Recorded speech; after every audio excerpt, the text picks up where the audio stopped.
What's up, guys? Darryl Linington here from techitout.co.za, and I'm back on the showroom floor at CeBIT 2017, and I'm here with David from Huawei Technologies. We're talking about 5G technology once again, although we're going to be discussing the other side of 5G. So David, take it away. Show me, what are we showcasing here today? Okay, so Darryl, what we're showcasing here, as you saw earlier, there's one aspect of 5G which is very high bandwidth, very low delay. Yeah. It's used for robotics or maybe remote surgery, things like that.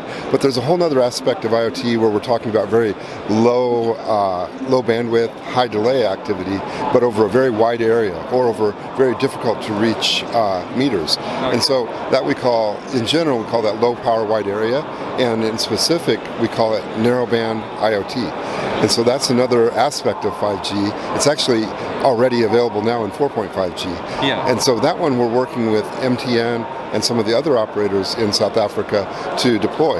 And MTN made their first announcement in AFRICOM last year in November about Narrow-Band IoT and their plans for that. So basically, we could view this technology as a way to increase the capability to connect into devices. So I'll give you an example. It has 20 dB extra connectivity power.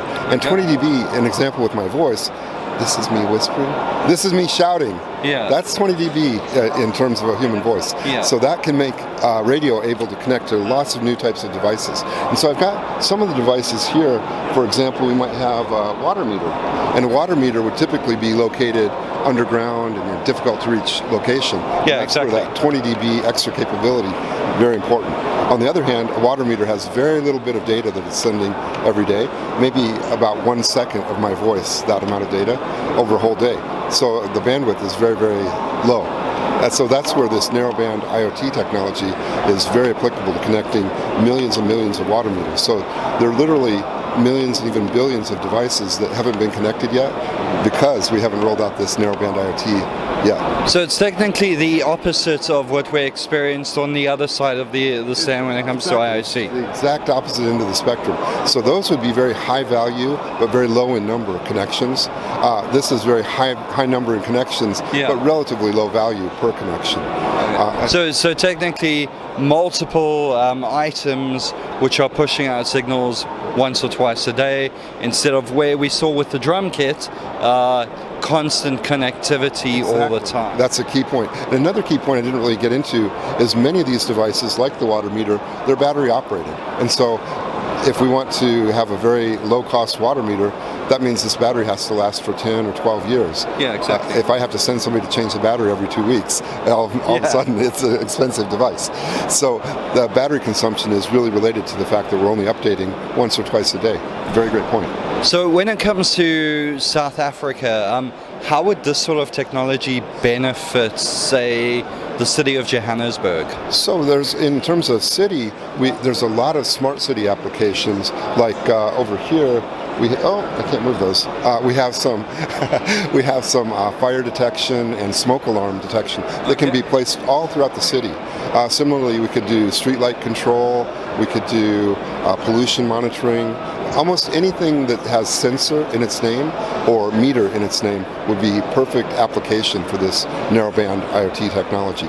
So water meter, here's a gas meter, electric meter, sorry, grab one of those. All right. So many different choices. Oh yeah, you can grab it. Thank you. And over there. Yeah. So an electric meter maybe we can talk in more detail about that in another session, but very important for improving the grid quality for the users in a nation. So this one we see being deployed in all over the world. Probably the US was leading, but now it's time for the rest of the world to deploy. Another one, if you can grab that yellow thing, is in South Africa, agriculture, very important. And also water availability is really reduced. Okay. So this is a device that is, you can see it's solar operated. Yeah, I can see that. And it plug it into the ground, and it can measure the moisture of the soil, the temperature, also the acidity. And so that can then be put in thousands of places, uploaded up, and all of a sudden high quality information for really high value crops like wineries. So this is actually being deployed in France for higher wine quality production. So you hear that, we we have such a big wine culture in South Africa. This would be perfect for that. You also went into tracking with tracking your children or tracking your pets. So this is kind of a prototype device, but this is used for tracking children, pets, or also agricultural animals. So again, in South Africa, a lot of animal husbandry, so this would be a perfect example.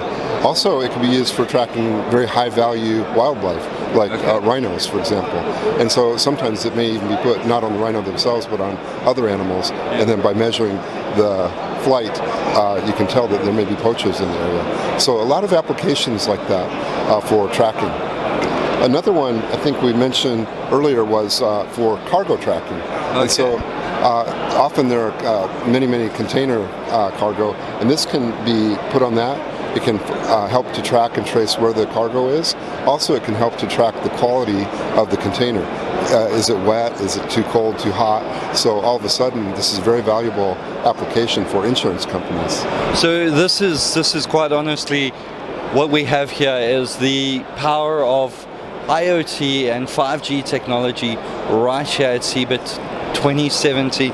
I mean, this is amazing what the Internet of Things can actually do. It really is, and when we talk about Internet of Things, we're talking about connecting almost everything. Yeah. And this Narrow-Band IoT technology will be doing the bulk of that work. And then, of course, like we saw earlier with the 5G high bandwidth, there are some very high devices that will use that part. But most of the devices, when we talk about IoT, it's about connecting these low bandwidth devices. Yeah. Perfect. So that's the power of IoT at CeBIT 2017. As you can see behind me, Huawei has a huge presence when it comes to the connected world, digitization, and IoT. I'm Darryl Linington. Thank you very much for your time, David.